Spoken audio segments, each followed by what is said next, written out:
you can start. All right. I will start by introducing Mr. Tapa, who's here with us today. He is the founder and board chairman of ROHR International. And I'm really excited to be a part of this as well because I've been involved in other human rights groups, but being a part of ROHR is important to me because it's an organization that focuses on our situation as Zimbabweans, on the human rights situation back home, and for the migrant community of Zimbabweans here in the UK. So it's really exciting for me to be a part of it.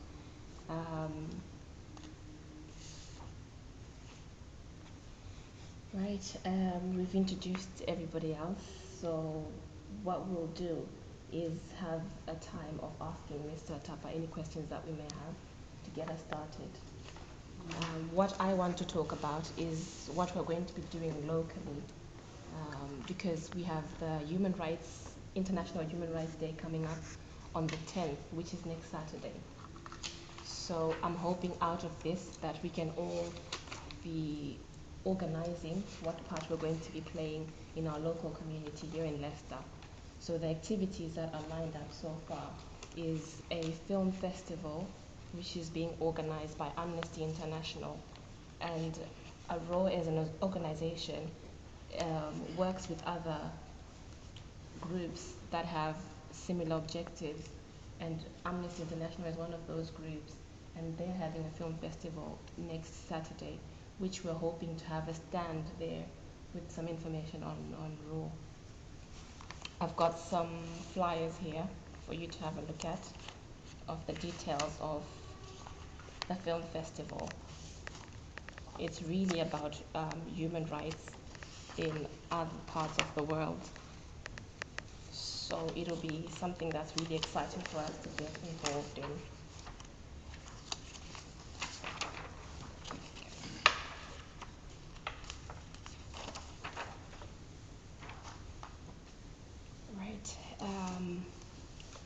I've also been looking at other things that we're going to be able to be involved in, particularly with our local council.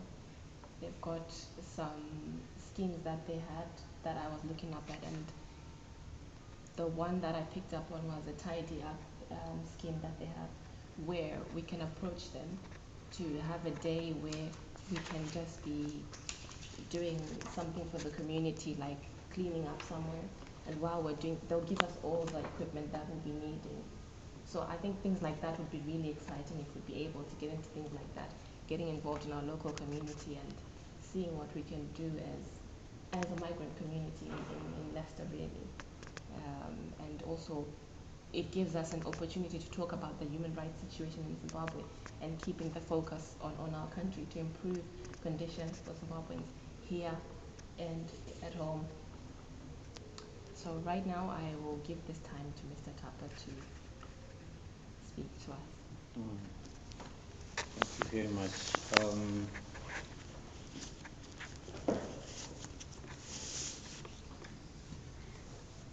Right, I'm not sure whether there are still other contributions that you guys want to make to the issues raised by Rachel here.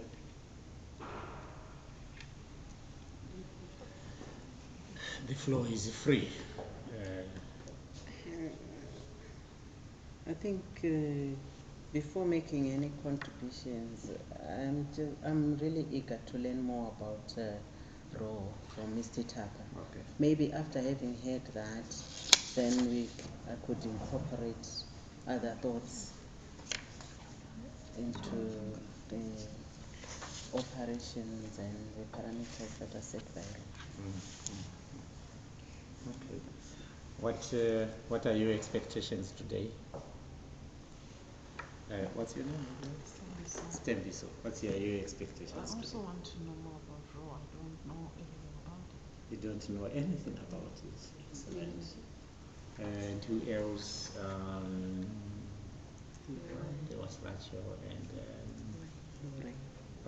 Lorraine. Lorraine, yes. Yeah. I just probably like NSA, just to know more about ROHR, Mhm. and also obviously what responsibilities do we have as people fighting for human rights in Zimbabwe? What do we need to do to get to a place where we say, our needs are being met and we're happy? So I just need to find out what ROHR is able to offer us and what ROHR does for, like, actually the terms, Mm. terms in the word ROHR, what does it really, really mean, and what do we need to do for us? All right. Thank you very much. So it's more about getting to know what ROHR is all about, and then locate your role within the restoration of human rights as will have been articulated by me. Firstly, let me thank everyone for coming, and especially the organizers of this meeting. It's very, very important that you set yourselves to be here. You found time to be here, not for yourselves. I want to take it is for Zimbabwe, it's for others. So I'm very happy to be here with you.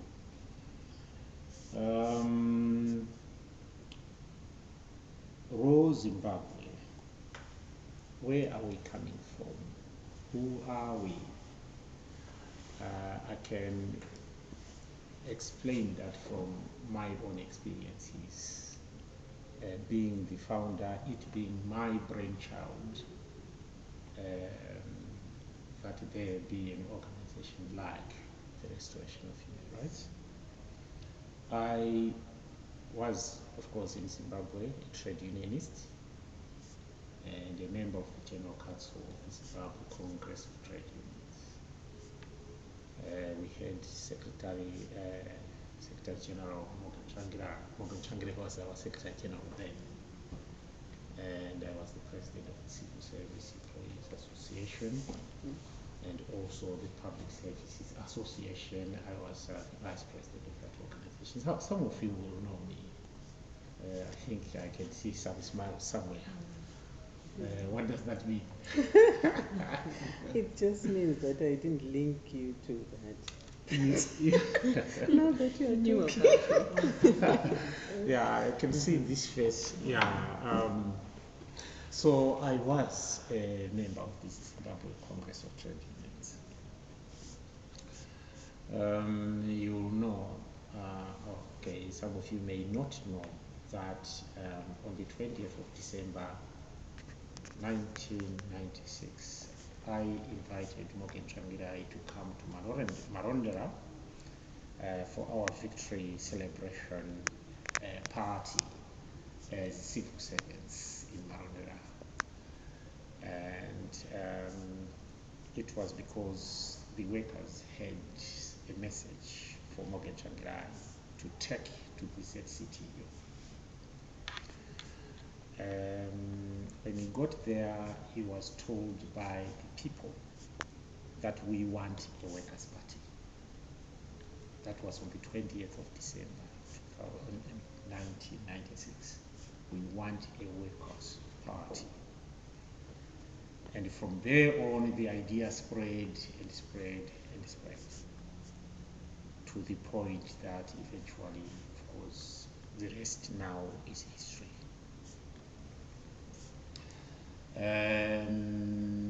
On the 16th of February, I was campaigning for Morgan Changirai in the rural areas of Motoko.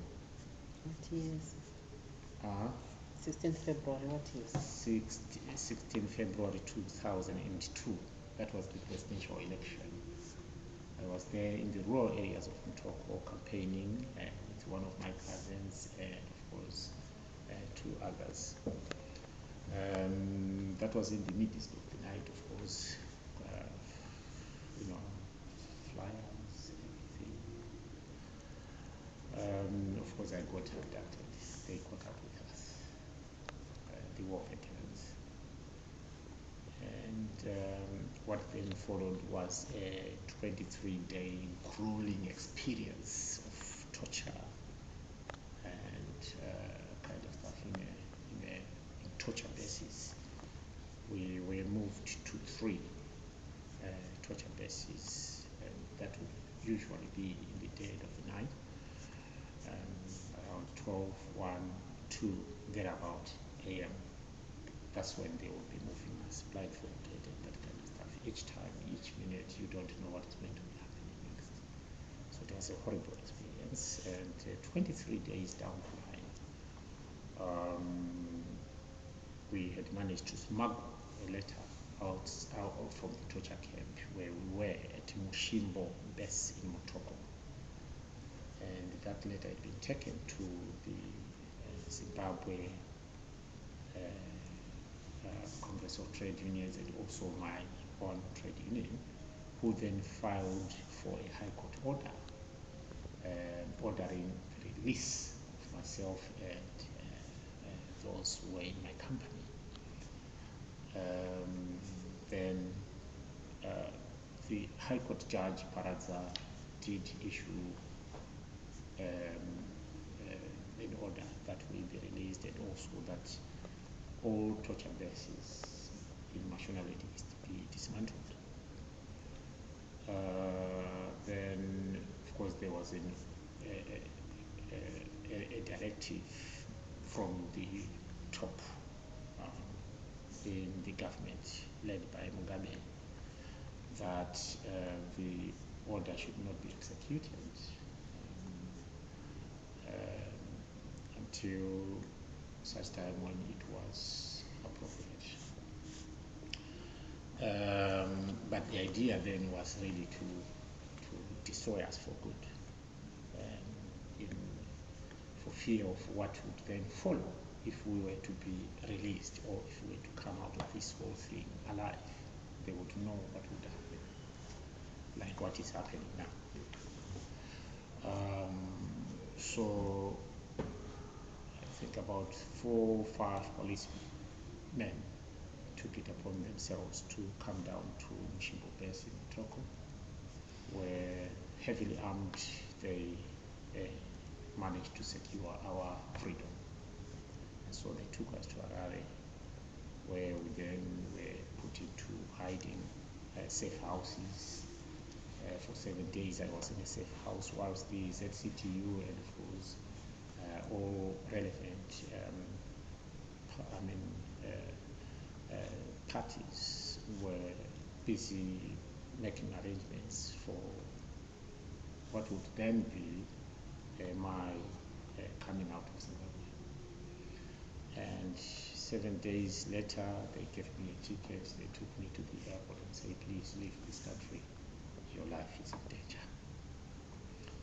That's how I came here. And then, coming here as I did, I was then thinking of all those people who were languishing in torture bases, all the kind of things that I saw happening within the torture bases. And I'm saying to myself, how can we help?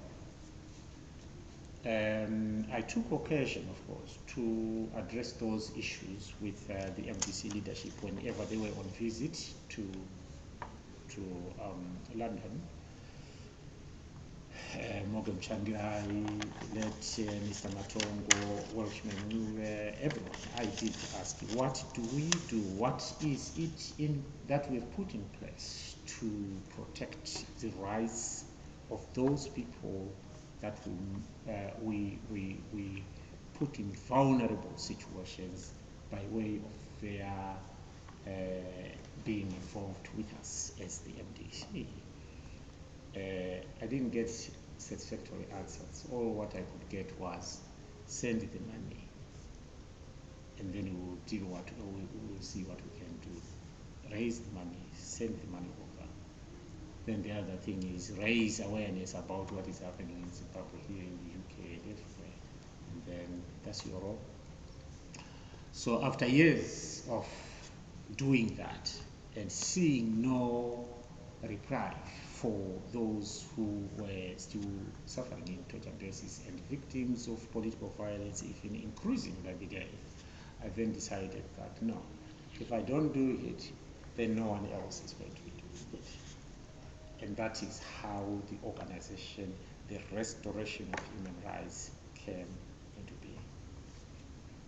So it was actually meant, one, to address the issues of victimization of all perceived enemies of the government of Robert Mugabe, or opposition, all perceived opposition activists of Robert Mugabe's government. It was also set up to be looking at the human rights situation. Here I'm talking now about the humanitarian situation. There are families who get their houses burned, and out of that they come out with nothing other than themselves and the clothes that are on them. So we thought, okay, here in the United Kingdom, we can do something about that situation. There are some who simply get displaced from their homesteads without any warning. They are running away for their lives. And I thought there was need for an organization to be set up to deal with such situations. So it would be for us to protect the rights of those who would find themselves victimized, number one. Number two, the humanitarian aspect. We are looking at so many people who are in vulnerable situations. We can talk of orphans who have been orphaned by the AIDS scourge. We can do a lot to help. I can give an example. That documentary where you saw children nursing after the mother, a child nursing the other child. And you look at this boy, very bright boy, who can't even afford $1 school fees to go to school. So you see all those kind of stuff. And then we look at so many children in Zimbabwe, across Zimbabwe, who can't afford school fees. And how much school fees? $1 per term. And I'm saying to myself, no, those Zimbabweans who have come out must be able to do something about that situation. How much do we need? $1 is worth, I would say, 67 pence. Or should I say 67 pence? Now, 67 pence, surely anyone can do this. Anyone in the UK can put aside the 67 pence to educate a child for 1 month or for 1 term. That's what we are saying. And how much do we need for the whole year, that child? $1 something, and pound something. And I'm saying this is possible. We can do this. And that's one of those. If you go on our website, you will see there are other branches who have come together. They've put together money. They've put together clothing for children. They've secured medicines, bandages, and all those kind of stuff, and donated them all to Zimbabwe. Various parts of communities have benefited. So that's the humanitarian aspect of our work. Right, but we have got a David and Goliath who is fighting. And whenever they are fighting, it's the grass that suffers. And our job is to ensure that when David and Goliath are fighting, they must not abuse the grass that they are standing on. Now, suppose Goliath, overpowers David. Our job is to ensure that Goliath comes off David. Yeah? He is a giant. He's got everything. He must come off that guy, because whoever and whenever someone is forced into doing something that is someone's will, then we call that violence. Whenever someone forces someone to do his or her will, regardless of the means, it's violence. And ROHR Zimbabwe is therefore there to ensure that such kind of things are eliminated, if not, and at least minimized. We are looking at that. And then there will be time when ROHR Zimbabwe, of course, have to be advocates. We just don't go there and put the situation right. But we also have to be proactive in our approach, advocating for the cause of human rights. Hence, you will see us from time to time responding to contemporary issues that afflicts Zimbabwe. Today, you will see us in the streets.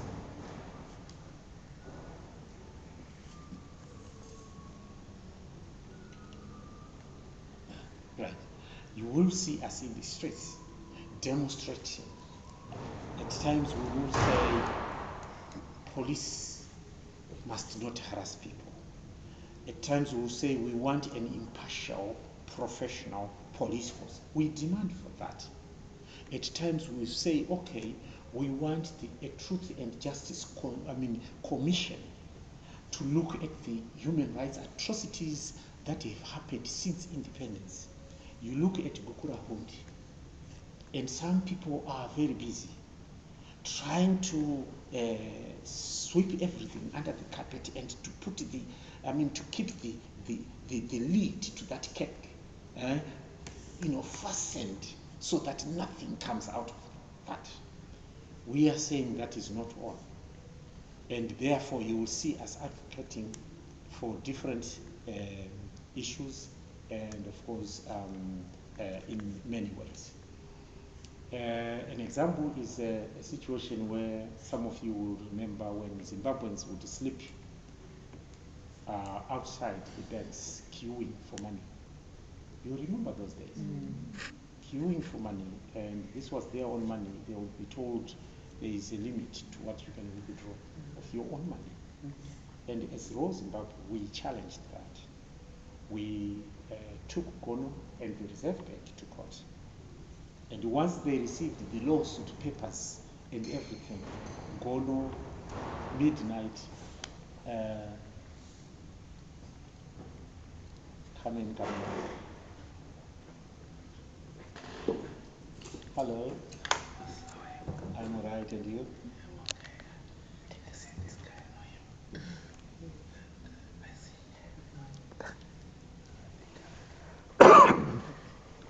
Yeah, you can Just take grab a a seat. chair. Yeah. Yes, grab a seat.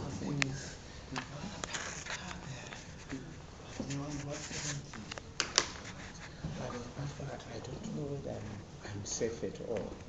I've parked in a single yellow line. You're That's not safe. safe. No, you're not. I'm not. No.